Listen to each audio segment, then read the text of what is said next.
Assalamualaikum warahmatullahi wabarakatuh.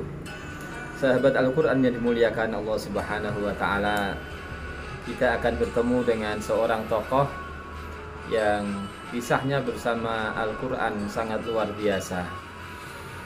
Tokoh kita kali ini bernama Rufai bin Mahran, yang terkenal dengan julukan Abul Aliyah.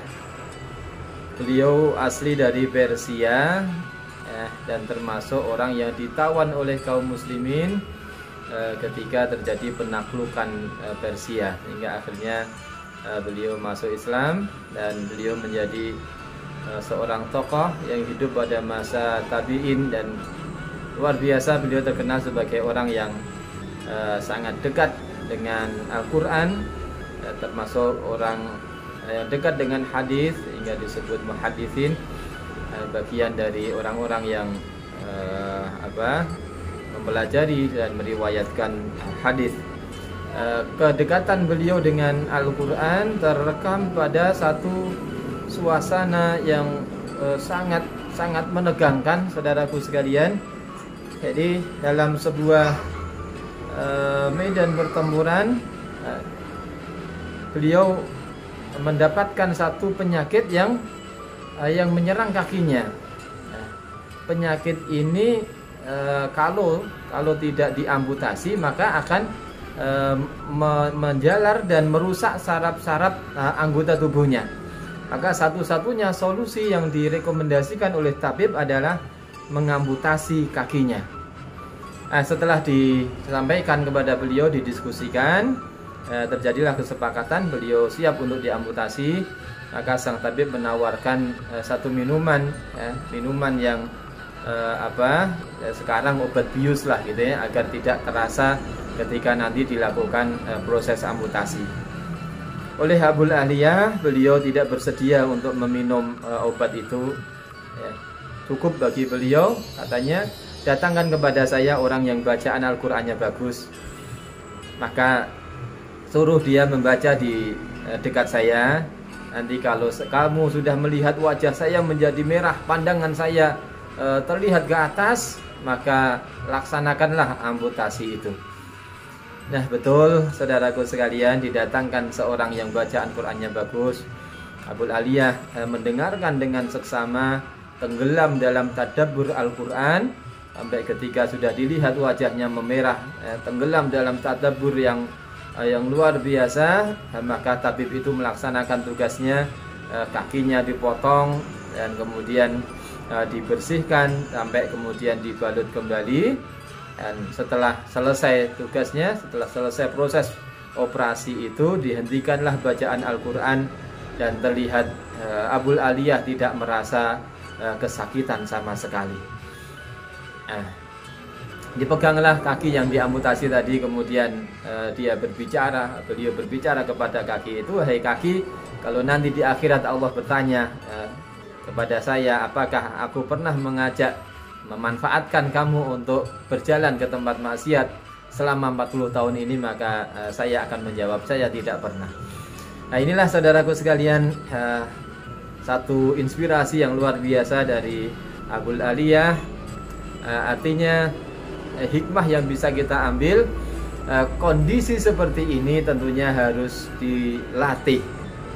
Menikmati Al-Quran sampai mampu tenggelam dalam tadabbur bersama ayat-ayat Allah Subhanahu wa Ta'ala, ini perlu latihan. Ya, kita mulai dari membaca terjemah Al-Quran. Jadi sempatkanlah, ya, biasakan kalau kita sedang tilawah harian, ya, barang satu atau dua ayat kita berhenti untuk membaca terjemahnya. Kalau sudah itu, nanti kemudian kita lanjutkan membaca tafsir. Ya, tafsir tentunya sangat mudah kita dapatkan terjemahnya di era komputer sekarang. Cukup download aplikasi, kita sudah bisa menemukan tafsir Al-Quran. Cukup browsing di Google, kita sudah mendapatkan berbagai macam kitab tafsir yang kita inginkan. Nah, dengan itu lama-kelamaan kita akan mampu mengungkap rahasia-rahasia Al-Quran. Kita akan menemukan keindahan-keindahan Al-Quran itu Sehingga kalau ini dilakukan terus-menerus, kita akan mampu melakukan tadabbur, yang tadabbur itu adalah bagian dari interaksi bersama dengan Al-Quran. Selanjutnya, saudaraku sekalian, bagaimana Abul Aliyah ini tidak merasakan sakit, ya, tidak merasakan sakit, hanya cukup dengan membaca Al-Quran. Maka bagi kita yang belajar interaksi bersama dengan Al-Quran dengan baik, yang baru belajar menghafalkan Al-Quran, maka capeknya kita membaca Al-Quran, ya, menahan ngantuk, capeknya kita dalam kondisi menghafal lupa,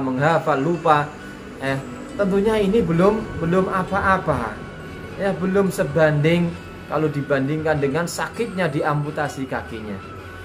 Nah, kenapa diamputasi kakinya tidak terasa sakit? Karena beliau menikmati Al-Quran, karena beliau menemukan keindahan Al-Quran. Demikian juga kita, kalau dalam proses menghafalkan Al-Quran itu kita melihat sisi-sisi keindahannya. Ketika kita menghafalkan nggak lancar-lancar, maka kita lihat, alhamdulillah ya Allah, waktu saya tidak diisi dengan kemaksiatan, sebagaimana tadi Abul Aliyah ketika memegang kakinya. Alhamdulillah ya Allah, lisan saya diwarnai dengan zikir yang banyak kepadamu. Ya Allah, alhamdulillah saya masih bisa membaca Al-Quran dan sebagainya. Keindahan-keindahan ini, kalau yang ini kita tanamkan di dalam hati kita, maka susah payahnya, jerih payahnya menghafal itu tidak ada apa-apanya. Ya, ngantuk yang kita rasakan akan terasa indah. Nah, ketika kita melihat Allah Subhanahu wa Ta'ala menjanjikan akan syafaat Al-Quran. Kenapa Al-Quran memberikan syafaat? Karena dia telah menahan manusia dari terlelap dalam tidurnya. Cita-cita akhirat, ini bukti keimanan kita.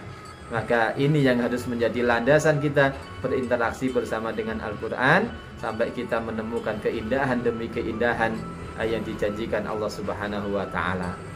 Dan Allah wa iyyakum ajma'in. Assalamualaikum warahmatullahi wabarakatuh.